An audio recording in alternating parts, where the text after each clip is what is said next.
In this review, I'm going to be discussing the Ameriglo night sights for the Smith & Wesson Shield, applicable for both the 9mm and the 40 caliber versions. This is the what is considered, I believe, a I-Dot, so it's green on green, and it is part number SW-141. I picked these up from Cheaper Than Dirt. And the only reason I did that was because they had the best price on these sites out of any place I could find. That includes Amazon and eBay. So these ran about $68, which I think is very reasonable for night sights. And this company uses Trigicon inserts. So this is the packaging that they ship in. Pop this open. They ship with an Allen key, and it says something about the warranty is for a period of 5, 10, or 12 years depending upon the product model. I'm not sure exactly what the warranty period would be on these, probably 10 to 12 years, I'm assuming, because they're using Trigicon inserts. These are quite small, kind of hard for me to show.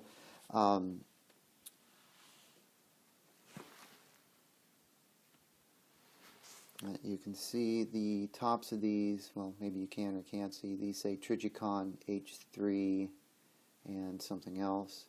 So it has the Trigicon insert in the center surrounded by white, which is good because in daytime use you can still see the white there. The rear sight, you can see you can see there's a single dot on the rear sight right there.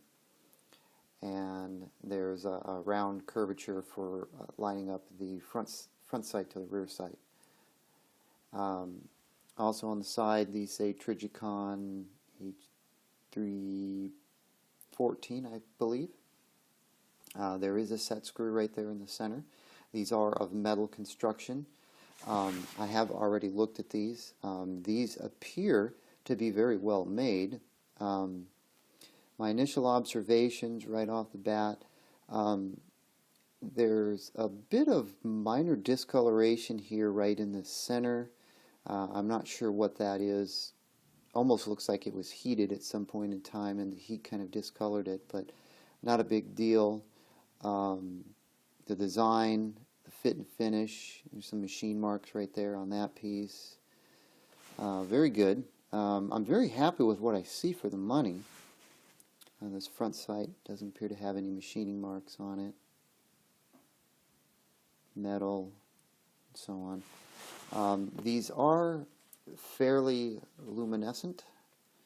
I can't really, there's no way I can really capture that on camera, but once I get these installed on the shield, I'll see if I can get some night shots with these on there.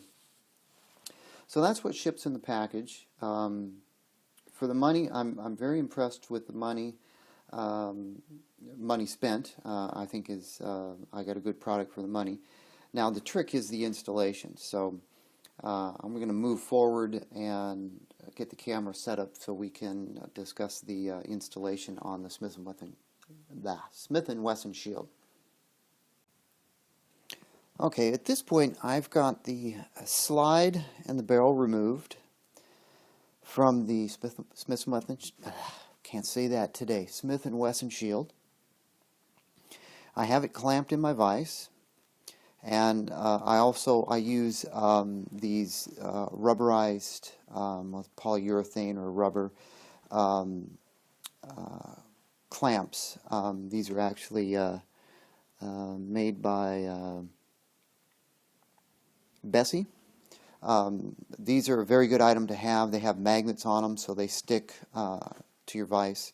So if you're going to be working on barrels or doing a project like this, having some clamps that will protect your work surface is very important. So with it clamped in, I have it clamped, so I'm going to hammer these out towards the ejection port of the slide. Honestly, I don't think it makes any difference. Judging by the way these sights are designed, it looks to me like they'll come out in either direction, but I'm just going to do it this way. The first thing I've got to do is there's a set screw right here on this rear sight, and I believe the Allen key that ships with the Ameriglo fits, and it does. Now, some other owners of these firearms have noted that these set screws have been Loctited into place. I have no idea if there's any Loctite on this. I'm going to try and remove it.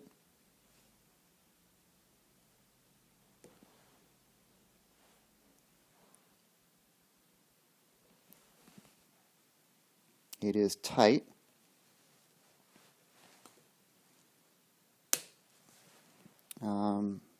And I just heard it break loose.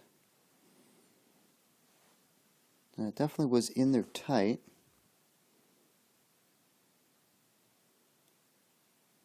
And yeah, sure enough, there's a dab of red Loctite on it. So this one had some red Loctite on it. I was able to get it out using this Allen wrench.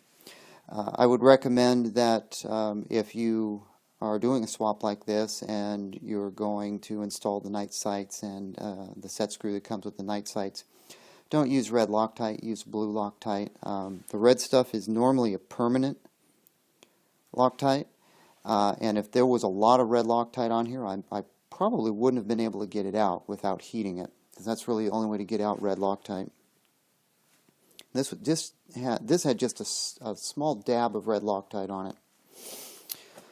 Okay, so with that out, you're going to get these sights out. These are pressed in with a hydraulic press at the factory, so they're in very tight, and it can be very challenging to get these out. You can go several routes. You can go with a sight puller or a sight pusher if you want to spend $100+ on something like that. Now, the drawback with that is that you run the risk of cracking your slide, which has happened to some people. Also, other major companies that manufacture parts for Smith & Wesson firearms, several of them I've noticed do not recommend that you use any type of sight pusher or puller. They recommend that you use a punch. What I'm going to use is I have a brass punch here, and I've also, this is a brass tip on this, but I've actually put just a smidgen of masking tape on there just for extra protection. Brass is probably the best thing to use because it's such a soft material. It's not going to damage your finish, and it won't deform these metal sights. The other thing you're going to need is some sort of a large hammer. I don't have a sledge like some people have used. I have just a regular heavy-duty hammer here. And last thing is some safety goggles. Anytime you're hammering or doing anything like that where metal can chip and fly around, you should wear some safety goggles.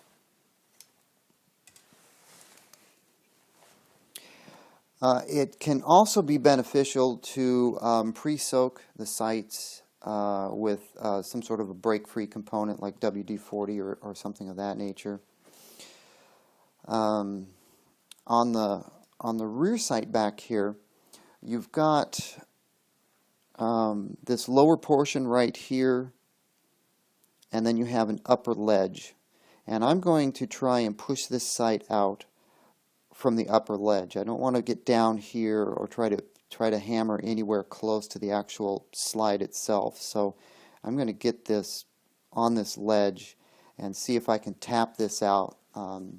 And this may take me a while, so I'll probably only cover a few taps on camera and then do the rest of this off camera and come back.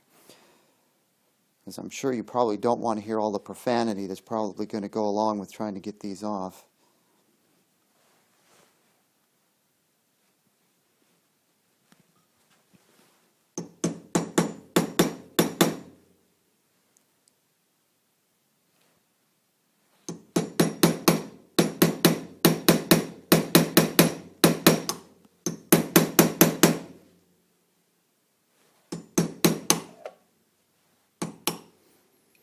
Yeah, it is moving a little bit, but for one thing, the camera's in the way, so I've got to move the camera out of the way and take the microphone off so I can get a better angle at this, and I'll be back shortly. Okay, I've taken the camera mobile for a moment. I've spent probably only a couple of minutes tapping this with the brass punch, and you can see that I've got it moving, and you can see right there, you can see where I've did apply a liberal amount of WD-40 to help break this free. So it is moving. I haven't had to spend a lot of time on this. I think once I get it past this point, it's going to probably move pretty good. Now there is a tab underneath the sight over here on this side that retains a spring. So once I get this moved out, I'm going to have to be real careful to make sure I get my hand in there and kind of hold down on that tab, because if I just pound this off, that tab could pop up and I could lose either the tab or the spring. So far so good. Not a lot of profanity at this point. Another 5 minutes of hammering, and I've got it almost to the point where I've got to watch out for the tab. The hammering is definitely deforming this punch. Brass is pretty soft, and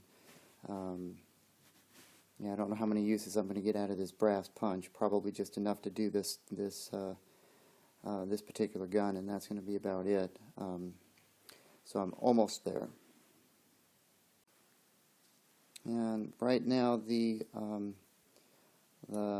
tab retainer for the spring is starting to show up. You can see it right there. So now I've got to do my best to make sure that I get my hand on that or get the punch over it so it doesn't pop up as this slides out. I still can't move it by hand. I've got to hit it with the punch a few more times. Okay, a couple of more taps with the punch, and I managed to get the slide the side off, and the punch actually kind of held this tab down a little bit so it didn't go flying. You can see right there, there's a little nipple on it that holds the spring, that goes into the spring, so these two stay together, which is a good thing. So now I just need to clean up in here a little bit, and I'll be ready to move on to doing the front side. I'm going to pop the front side off, and then I'll flip the slide in the other direction and then put the new sights on. Okay, ready to move on to the front sight. I put some new tape on the front end of this brass punch to protect the existing sight and the slide. Now, I don't think it's ever a wise idea to do any type of hammering against the upper sight post. You run the risk of damaging whatever's inside of there. In this case, there's probably nothing inside of there, but for example, with the night sights, you're going to have the tritium insert. So we have to stick to using this little notch right down here, and we got to make sure that we keep our punch there and not go up here. We don't want to run the risk of damaging anything. So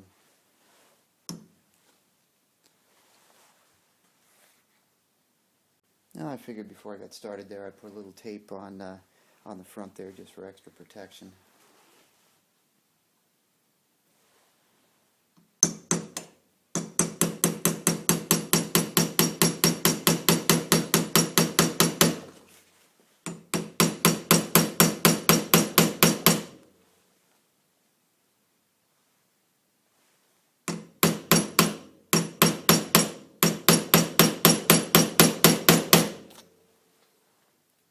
the front sight's in there also pretty hard. So I'm going to go off camera again and do a little bit more work on that, and I'll be back shortly. Okay, I've spent about 5 minutes on this so far, and you can see I actually marked where the ends of the front sight were, so I could tell if it was moving or not.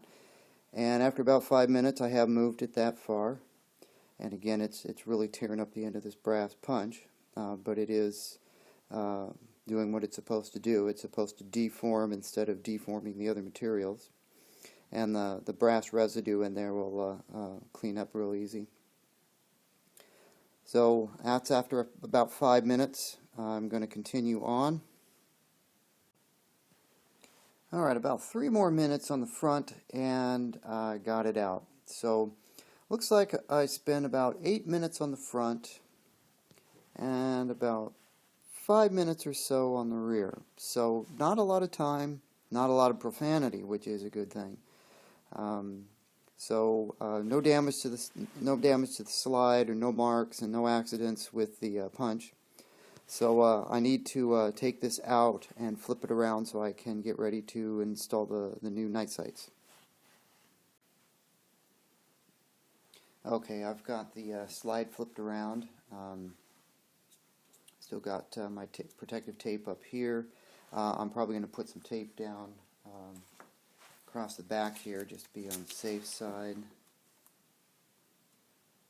It's been going pretty easy, a lot easier than what I expected it to, the project to be.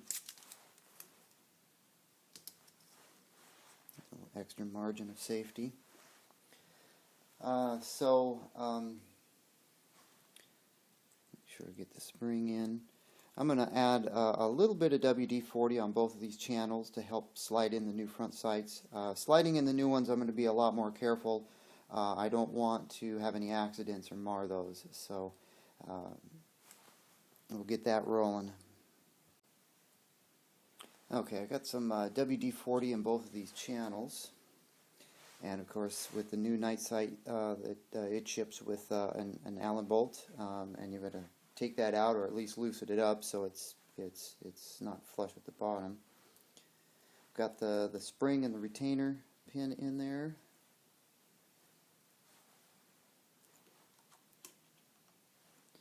And of course now this tape's going to be in the way in the back.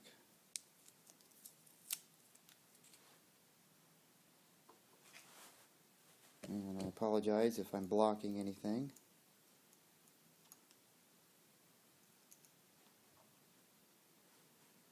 Okay.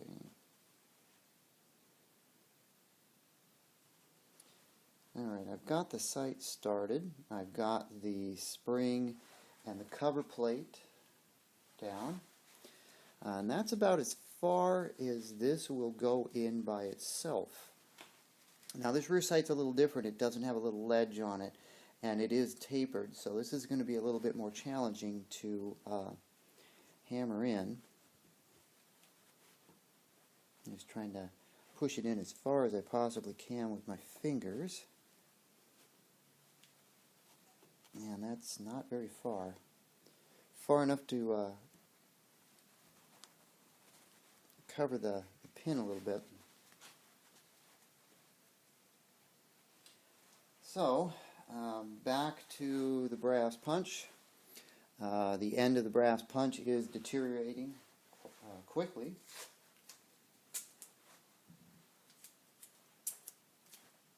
And I'm going to rewrap it, and I may end up having to hit this bottom edge of this sight because I don't want to hit over here. That's where the tritium vials are.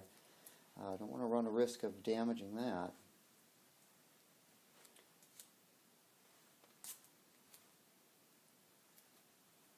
I'm going to get a liberal amount of tape on the end of this brass punch.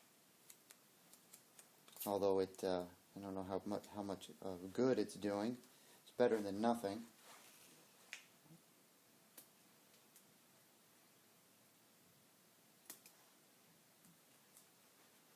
A few layers of tape on there.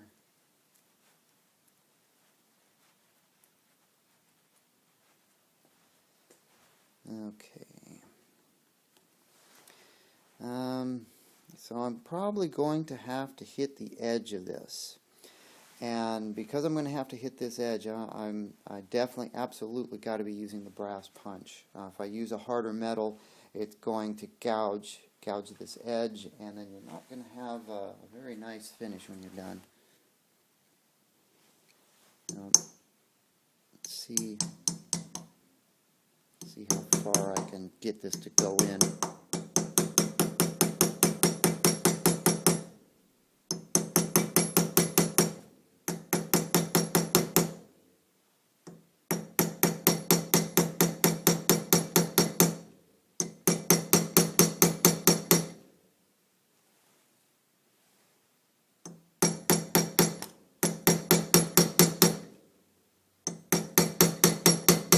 This is actually sliding in fairly good.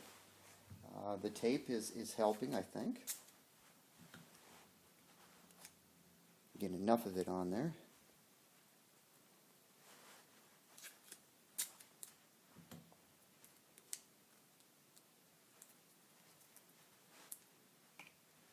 Just putting a couple more layers of tape on the end of the punch.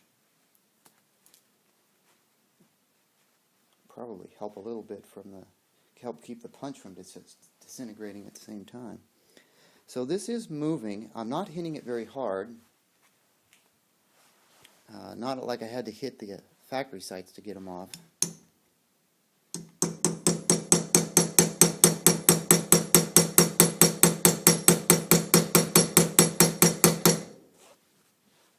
And I'm sure that hammering is probably pretty loud on camera. So you can see how this is going, making some progress, about a quarter of the way through. I'm going to take it off camera and be back shortly. First off, let me apologize for the audio. I forgot to turn the microphone on for a couple of these clips, so my voice is going to sound kind of strange because I'm overdubbing onto the video. Where I'm at right now is I got about 3/4 of the way through installing the rear sight, and then it wouldn't want to budge anymore.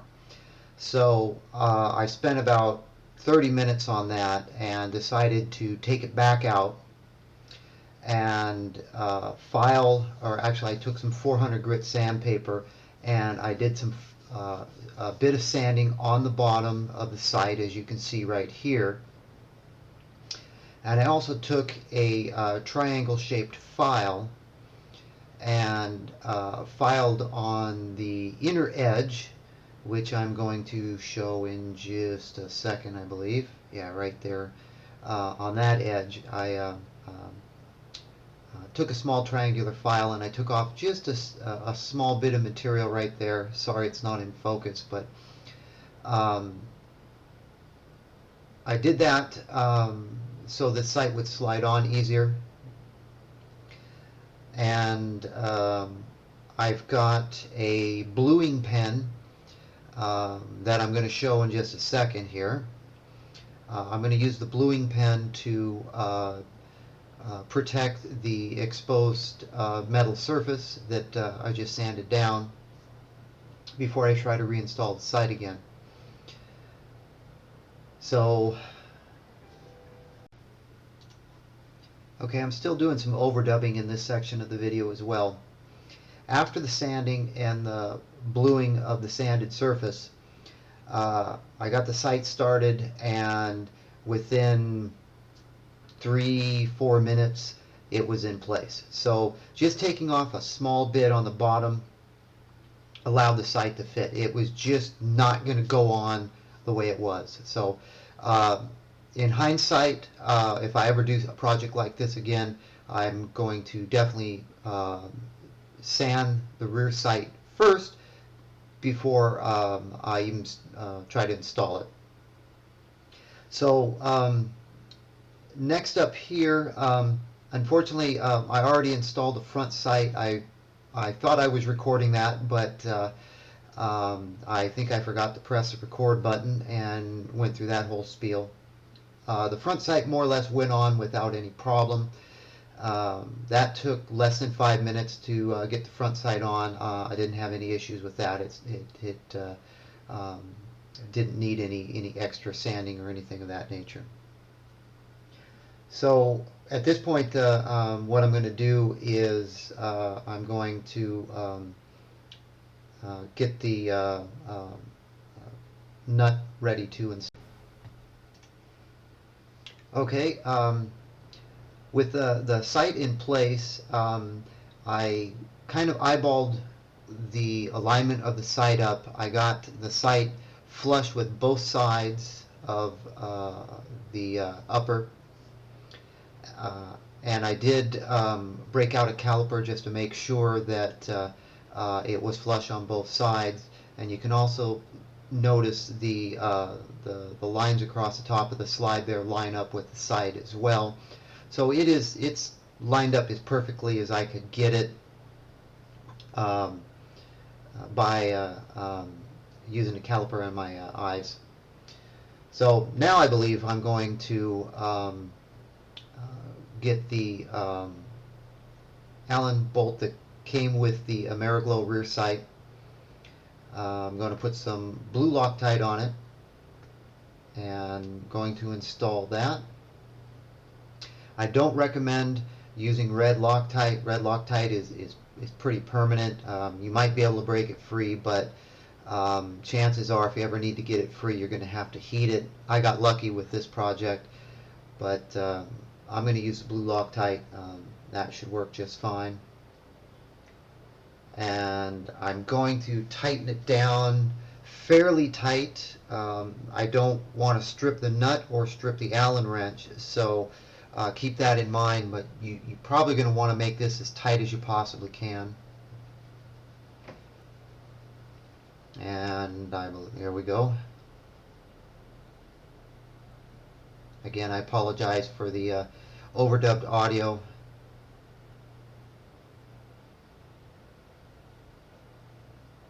So I'm gonna get that down there real tight, and then clean up the residual Loctite that's on the top of the sight.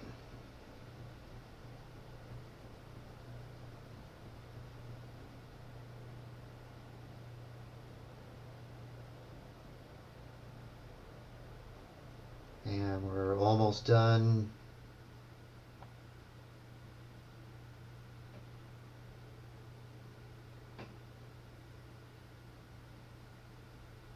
So that'll take care of the alignment of the sight and the Allen bolt.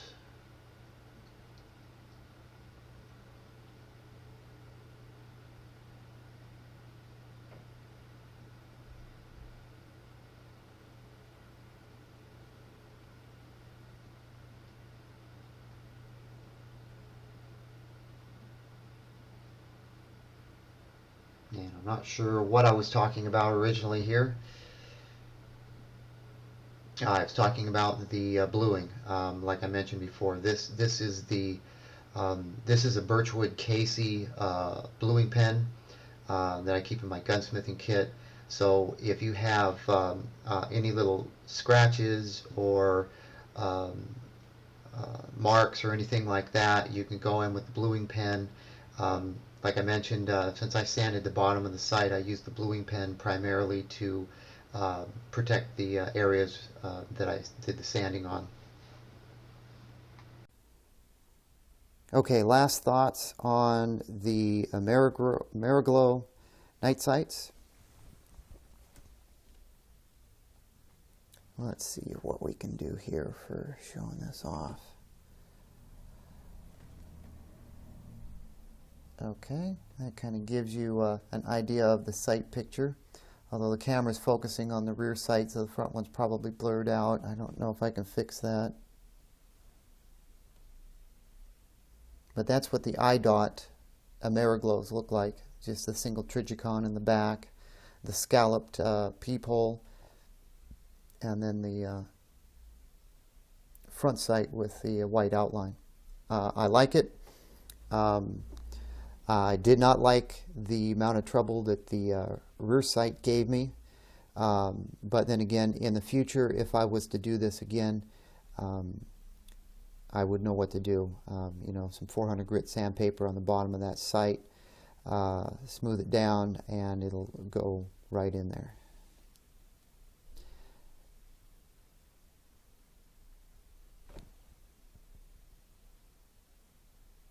So let's see if I can do something for a night shot here. Alright, this is about the best I can do on my camera for trying to capture these in low light. I can barely see it on my view screen, so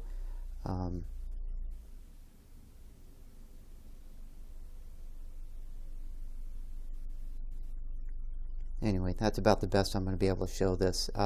They're fairly bright. The camera just isn't going to probably catch this very well. Anyway, that's going to sum up this video for the Ameriglo I-Dot sights for the Smith & Wesson Shield.